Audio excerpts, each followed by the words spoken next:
Այսօր մենք կուսումնասիրենք մարդկության պատմության ամենաձափողիչ գյուտերից մեկը՝ մի առարկա, որն այնքան առկա է մեր առօրյայում, որ մենք հազվադեպ ենք կանգ առնում խորհելու դարերի միջով անցած նրա արտասովոր ճանապարհորդության մասին։ Նախքան տեսանյութը շարունակելը, հիշեք բաժանորդագրվել ալիքին սրա նման ավելի շատ վավերագրական պատմությունների համար։ Մի պահ պատկերացրեք մի աշխարհ, որտեղ ձերանալը անխուսափելիորեն նշանակում էր կորցնել տեսնելու ունակությունը։ Մի աշխարհ, որտեղ տարիների ընթացքում վատթարացող տեսողությունը պարզապես ընդունվում էր որպես անդառնալի դատավճիռ, մի ճակատագիր, որից ոչ ոք չէր կարող խուսափել։ Սա այն պատկերն էր, որը տիրում էր Եվրոպայում միջնադարում, հատկապես 13-րդ դարի ընթացքում, երբ բոլոր սոցիալական խավերի տղամարդիկ կանայք բախվում էին նույն անողոք իրականությանը։ Տեսողության աստիճանական գորուստը պարզապես անհարմարություն չէր։ Դա մի դատավճիռ էր, որը արդյունավետ անհատներին վերածում էր կախյալ էակների, ստիպելով նրանց թողնել իրենց զբաղմունքները, ուսումը, ի վերջո, ակտիվ մասնակցությունը հասարակության մեջ։ Այդ ժամանակ տեսողության վատթարացումը համարվում էր նույնքան բնական, որքան մազերի սպիտակելը կամ մաշկի կնճռոտվելը, երբ արհեստավորը սկսում էր դժվարությամբ տարբերել իր աշխատանքի մանրակրկիտ դետալները, երբ դպիրն այլևս չէր կարողանում վերծանել իր արտագրած ձեռագրերի տարրերը, երբ վաճառական այլևս չէր ճանաչում իր ձեռքի մետաղադրամները, ոչ մի միջոց չկար, առաջընթաց կուրությունը պարզապես ընդունվում էր որպես կյանքի ցիկլի անխուսափելի մաս։ Այն արհեստները, որոնք կախված էին տեսողության սրությունից, լքվում էին։ Նրանք, ովքեր տասնամյակներ էին անցկացրել իրենց հմտությունները կատարելագործելով, հանկարծ հայտնվում էին իրենց մասնագիտությամբ զբաղվելու անկարողության մեջ, մի ոսկերիչ, ով իր ողջ երիտասարդությունը նվիրել էր ոսկերչության գաղտնիքները սովորելուն, միջին տարիքի հասնելիս ստիպված էր իր գործիքները հանձնել ավելի երիտասարդ ձեռքերի, ձեռագրերի նկարազարդողը, ում աչքերը ստեղծել էին ամենագեղեցիկ պատկերները սուրբ տեքստերը զարդարելու համար, ստիպված էր լինում թողնել վրձիններն ու ներկերը, երբ նրա տեսողությունը սկսում էր դավաճանել։ Իրավիճակը հատկապես դրամատիկ էր միջնադարյան Եվրոպայում սփռված վանքերում։ Գիտելիքի հոգորականության այս կենտրոններում ընթերցանությունն ու գրչությունը հանդիսանում էին վանական կյանքի հիմնարար գործունեությունը։ Վանականները երկար ժամեր էին նվիրում Սուրբ գրքի ուսումնասիրությանը, հնագույն տեքստերի արտագրմանը, նկարազարդ ձեռագրերի ստեղծմանը, որոնք կպահպանեին գիտելիքը ապագա սերունդների համար, սկրիպտորիումը, ֆջբնփ, այն վայրը, որտեղ վանական գրիչները կատարում էին իրենց մանրակրկիտ աշխատանքը։ Ցանկացած հարգարժան վանքի մտավոր սիրտն էր, այնտեղ իրենց մագաղատների վրա գրացած կրոնավորները բառ առ բառ արտագրում էին այն տեքստերը, որոնք գոյատել էին անտիկ շրջանից երաշխավորելով, որ հինավուրցների իմաստությունը չկորչի ժամանակի մշուշում։ Սակայն այս ազնիվ գործը պահանջում էր սուր աչքեր հաստատուն ձեռքեր, բարդ գեղագրությունը, մանրանկարների խրթին դետալները, մանր տարրերը, որոնք լրացնում էին արժեքավոր մագաղատների տող արտողը, այս ամենը անթերի տեսողություն էր պահանջում, երբ տարիները սկսում էին իրենցը պահանջել, վանականների աչքերն այլևս չէին կարողանում տարբերել նշանները նախկին ճշգրտությամբ,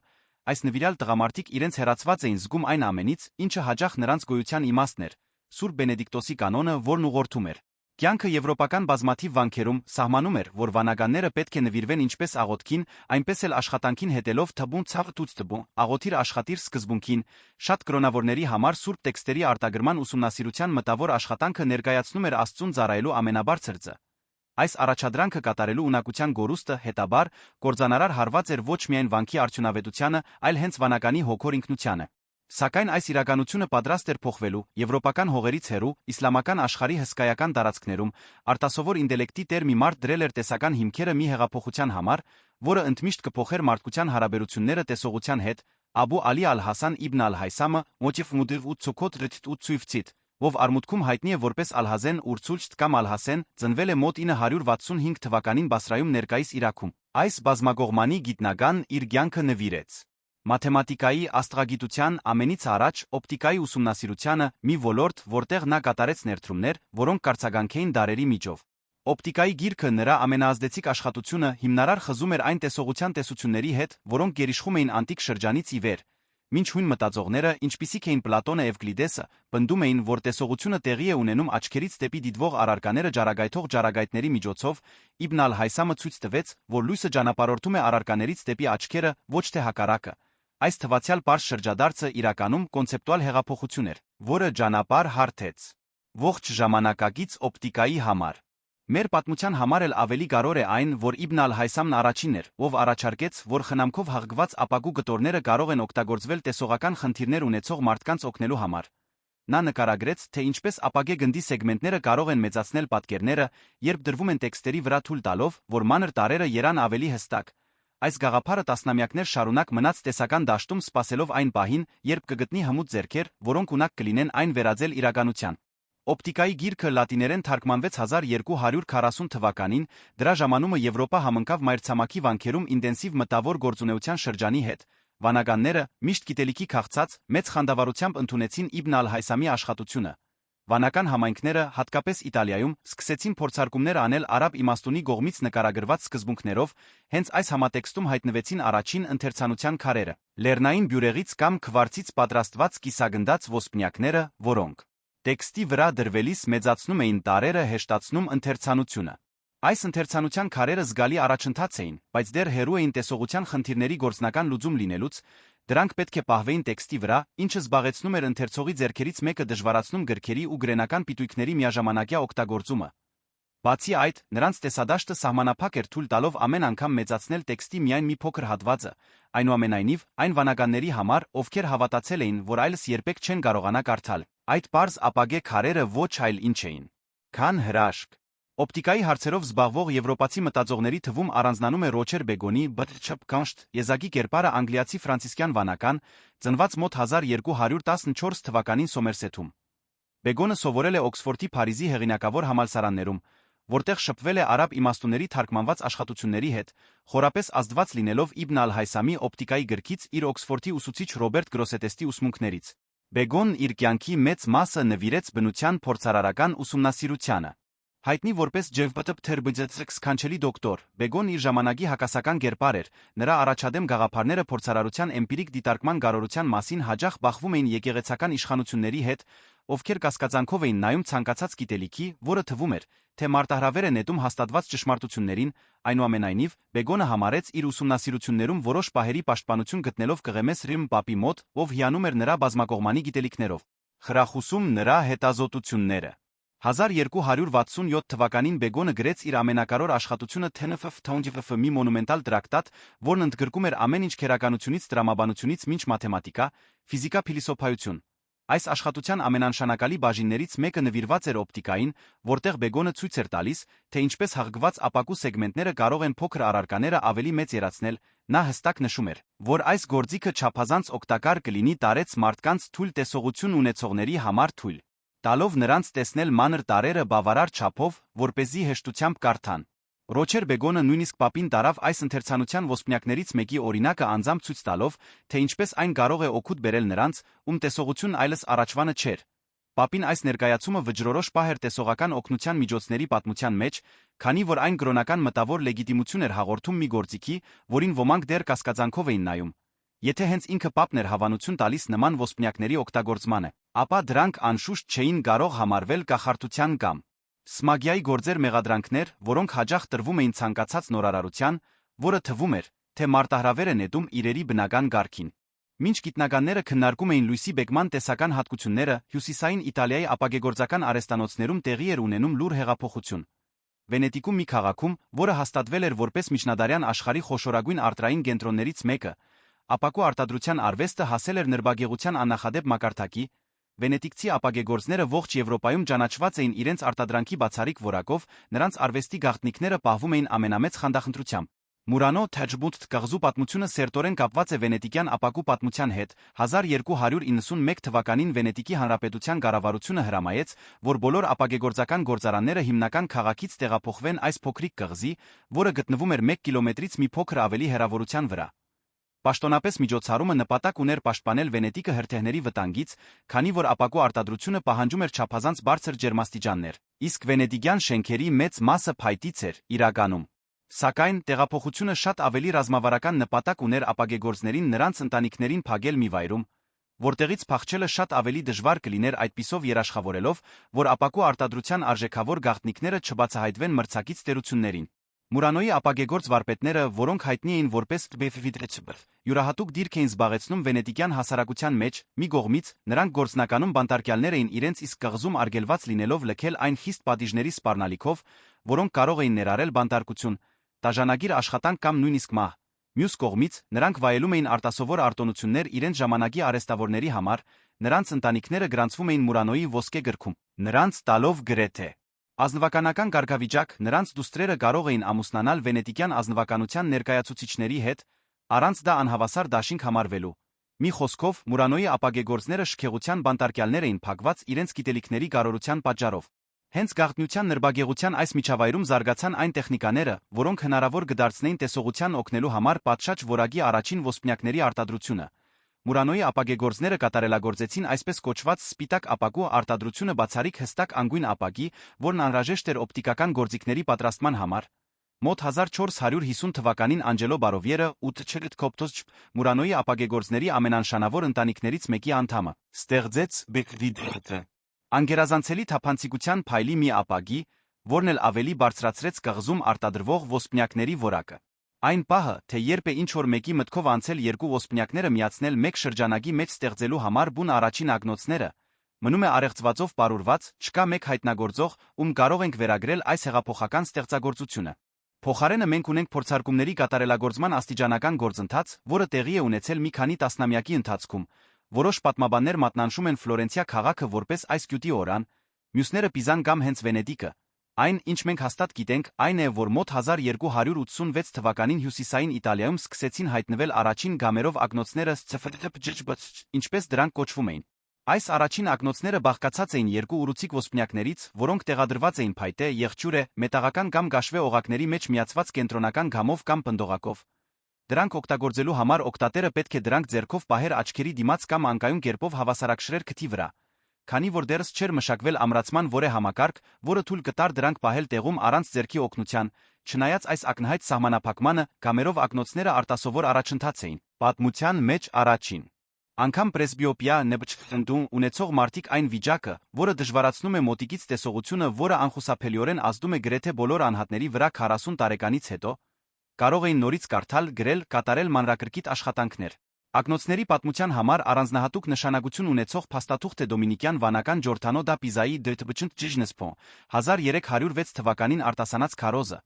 Այս քարոզում Ջորդանոն հայտարարեց, որ դեռ 20 տարի չի անցել այն ժամանակից, երբ հայտնաբերվել է ապագե ոսպնյակներ պատրաստելու ձը, որոնք թույլ են տալիս իրերի լավ տեսողություն ունենալ։ Այս պնդումը ակնոցների գյուտը դնում է մոտ 1286 թվականին հաստատելով այլ ապացույցներ, որոնք մատնանշում են հենց այս ժամանակաշրջանը։ Ջորդանոն նա նշեց, որ անձամբ ճանաչել է գյուտարարին, թե չի բացահայտել նրա անունը դրանով իսկ մեկ առեղծվածային տար ավելացնելով այս արդեն իսկ անորոշություններով լի պատմությանը։ Միջնադարում ակնոցների գոյության ամենահին գարոր տեսողական ապացույցների թվում են Տոմազո դա Մոդենայի Ֆ2Ֆ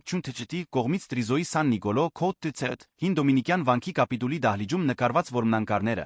1352 թվականին այս տաղանդավոր էմիլիացի նկարիչը վարձվեց զարդարելու սենյակը 40 նշանավոր դոմինիկյանների դիմանկարներով, ներառյալ պապեր, կարդինալներ, աստվածաբաններ, փիլիսոփաներ, այն, ինչ այս որմնանկարները դարձնում է բացառիկ, ոչ միայն նրանց գեղարվեստական որակն է, այլ այն փաստը, որ Տոմազոն պատկերել է իր հերոսներին ոչ թե հանդիսավոր իդեալականացված կեցվածքով,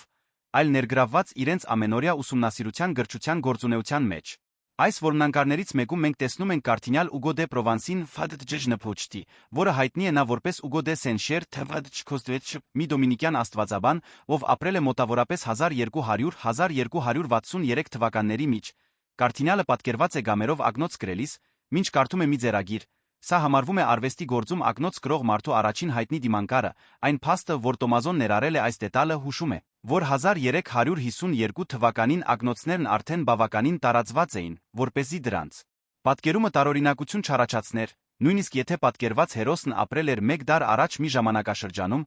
երբ ակնոցները դեռ գոյություն չունեին։ Առաջին ակնոցների արժեքը չափազանց բարձր էր միջնադարյան բնակչության ճնշող մեծամասնության համար։ Լեռնային բյուրեղից կամ Մուրանոյի ապակուց պատրաստված ոսպնյակները պահանջում էին չափազանց մասնագիտացված աշխատանք ճիշտ կորությամբ հաղգվելու համար, իսկ շրջանակները, նույնիսկ ամենապարզերը, պահանջում էին նյութեր արհեստագործական հմտություններ, որոնք հասանելի չէին ցանկացած արհեստանոցի, կան պատմական տվյալներ, որ Չինաստանում Մին դինաստիայի ժամանակ 1260-1368 թվականների մեջ մի հարուստ տեր մի զույգ ազնվացեղ ձի է փոխանակել մեկ զույգ ակնոցի հետ պատկերացում տալով այս առարկաներին վերագրվող արտասովոր արժեքի մասին։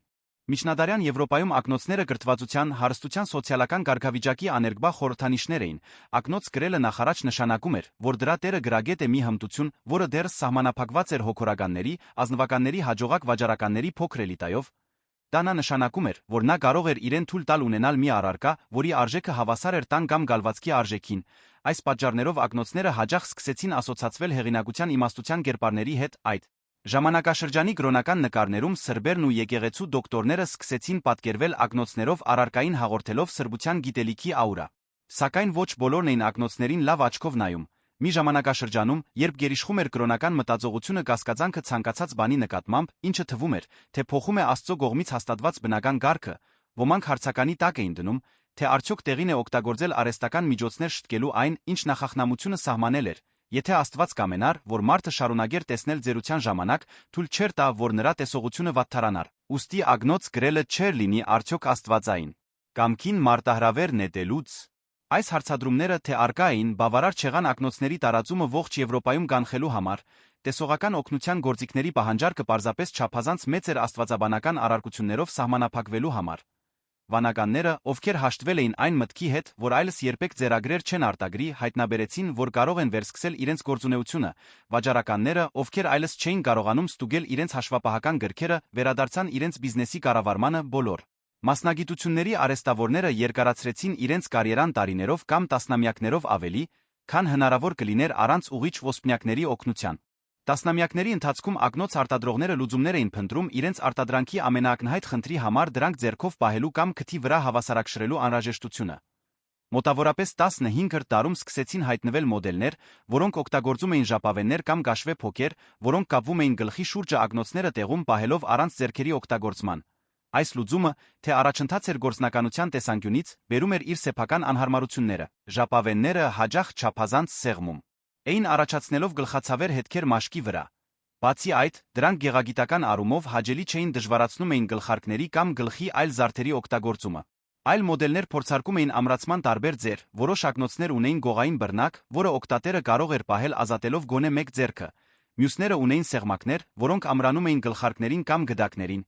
Կային նույնիսկ մոդելներ տեղադրված մետաղալարե կառուցվածքների վրա, որոնք հենվում էին ճակատին։ Այս լուծումներից յուրաքանչյուրն ուներ իր առավելություններն ու թերությունները, դրանցից ոչ մեկին չհաջողվեց վերջնականապես լուծել հարմարավետության գործնականության խնդիրը։ Յոհաննես Գուտենբերգի «Իթուտչև դվաչցվդա» կողմից տպագրության գյուտը մոտ 1440 թվականին արմատապես փոխեց ակնոցների շուկան։ Նախքան տպագրությունը, գրքերը արտագրվում էին ձեռքով մեկ առ մեկ, մի աշխատատար գործընթացով, որը խստորեն սահմանափակում էր դրանց հասանելիությունը, ընթերցանությունը սահմանափակված էր գրագետների փոքր էլիտայով։ Զանգվածային տպագրության շնորհիվ գրքերը դարձան ավելի մատչելի, գրագիտությունը սկսեց տարածվել բնակչության ավելի լայն շերտերի վրա, իսկ ավելի շատ ընթերցող մարդկանց հետ բնականաբար աճեց նա տեսողության օգնող գործիքների պահանջարկը։ Ակնոց արտադրողները, որոնք մինչ այդ եղել էին մեկուսացված արհեստավորներ աշխատելով սահմանափակ հաճախորդների համար, սկսեցին կազմակերպվել արհեստագործական միություններում, ցեխերում, սահմանելով որակի չափանիշներ վերապատրաստելով աշակերտներին, եվրոպական տարբեր քաղաքներում հայտնվեցին ամբողջական փողոցներ թաղամասեր նվիրված ակնոցների արտադրությանը վաճառքին, Նյուրնբերգը Աուգսբուրգը Գերմանիայում,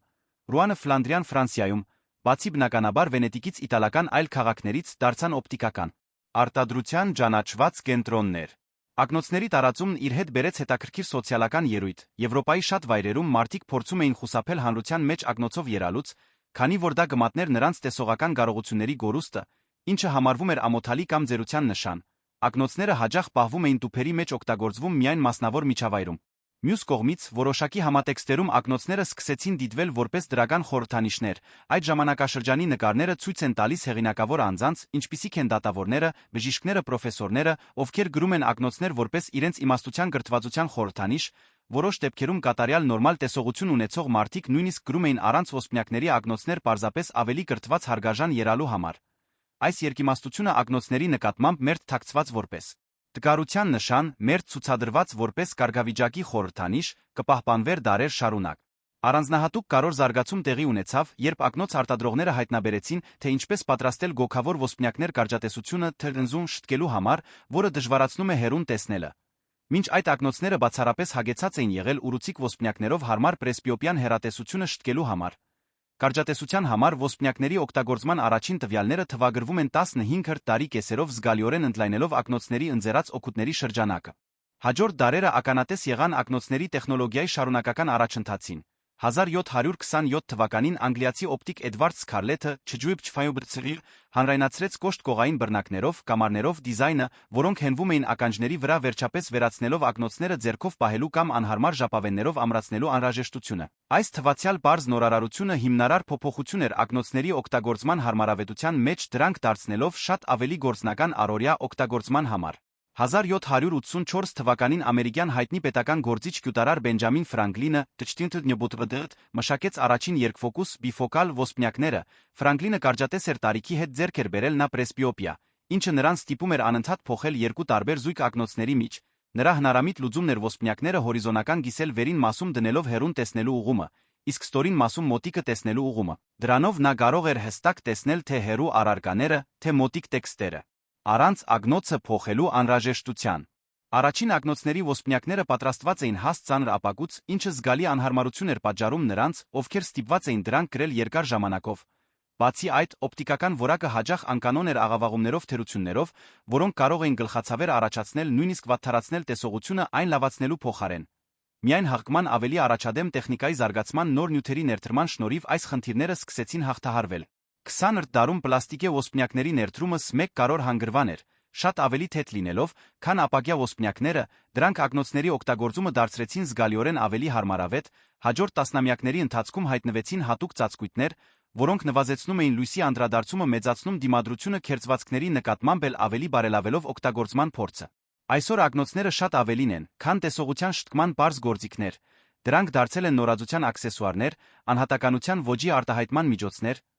Պրոգրեսիվ ոսպնյակները թվային տեխնոլոգիաները թույլ են տալիս պատրաստել անհատականացված ոսպնյակներ միլիմետրային ճշգրտությամբ։ Եվ այնուամենայնիվ, որքան էլ ժամանակակից ակնոցները բարդ լինեն, դրանք իրենց հիմքում պահպանում են նույն սկզբունքը, որը թույլ տվեց միջնադարյան վանականին ավելի քան 7 դար առաջ նորից կարդալ թանկարժեք ձեռագրի էջերը։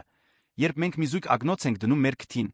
մենք մասնակցում ենք մի ավանդույթի, որը սկիզբ է առնում Մուրանոյի արհեստանոցներից, իտալական վանքերի սկրիպտորիումներից, Իբն ալ-Հայսամի օպտիկայի գրքի էջերից։ Մենք կապվում ենք արհեստավորների, գիտնականների, գյուտարարների սերունդների հետ, ովքեր յուրաքանչյուրն իր ձով նպաստել են, որ մենք կարողանանք աշխարհը տեսնել հստակությամբ։ Ակնոցների պատմությունը, ի վերջո, մարդկային հույսի հաստատակամության պատմություն է։ Մի ժամանակաշրջանում, երբ գիտությունը հաճախ դիտվում էր կասկածանքով, խիզախ տղամարդիկ համարձակվեցին հարցականի տակ դնել, հետազոտել, ստեղծել։ Նրանք հրաժարվեցին ընդունել, որ տեսողության գորուստը վերջնական դատավճիռ է, եւ դա անելով նրանք փոխեցին ոչ միայն այն ձը, թե ինչպես ենք մենք տեսնում աշխարհը, այլ այն, թե ինչպես ենք մենք մասնակցում դրան։ Միլիոնավոր մարդիկ, ովքեր դատապարտված կլինեին ֆունկցիոնալ կուրության, կարողացան շարունակել աշխատել, սովորել, ստեղծագործել։ Արվեստագետները, ում աչքերն այլս չէին տարբերում գույները, շարունակեցին նկարել, գրողները, ում տեսողությունը դավաճանել էր, շարունակեցին ստեղծել տեքստեր, որոնք ոգեշնչեին սերունդներին։ Ակնոցների գյուտը պարզապես տեխնոլոգիական առաջընթաց չէր։ Դա մարդկային հնարավորությունների ընդլայնում էր։ Եվ այսպես, մենք հասանք դարերի միջով անցնող այս ճանապարհորդության ավարտին միջնադարյան վանքերի ընթերցանության քարերից մինչ մեր օրերի բարդ օպտիկական գործիքները։ Մի ճանապարհորդություն, որը մեզ ցույց տվեց, թե ինչպես մի պարզ գաղափար վերածվեց քաղաքակրթության պատմության ամենակարևոր գյուտերից մեկին։ Մի ճանապարհորդություն, որը մեզ հիշեցրեց, որ մարդկային առաջընթացը տեղի է ունենում անթիվ անհատների համբերատար աշխատանքի միջոցով, ովքեր յուրաքանչյուրն իրենց փոքրիկ քարն են դրել գիտելիքի մեծ խճանկարի մեջ։ Եթե այս պատմությունը որևէ կերպ դիպչեց ձեզ, եթե այն արթնացրեց ձեր հետաքրքրությունը անցյալի նկատմամբ կամ ձեր երախտագիտությունը այն տեխնոլոգիաների համար, որոնք այսօր մենք համարում ենք սովորական, հրավիրում ենք ձեզ դառնալ մեր համայնքի մի մասը։ Բաժանորդագրվեք ալիքին սրա նման ավելի շատ հետաքրքիր պատմությունների հետելու համար։ Թողեք ձեր մեկնաբանությունը կիսվելով ձեր մտորումներով կամ ասելով, թե ինչ կցանկանայիք տեսնել մեր հաջորդ վավերագրական ֆիլմերում, եւ եթե հավատում եք, որ ուրիշները նույնպես կցանկանային իմանալ այս պատմությունը, մի վարանեք հավանել կիսվել այս տեսանյութով։ Շնորհակալություն ժամանակի միջով այս ճամփորդության ընթացքում մեզ ուղեկցելու համար, մինչ հաջորդ վավերագրական ֆիլմը։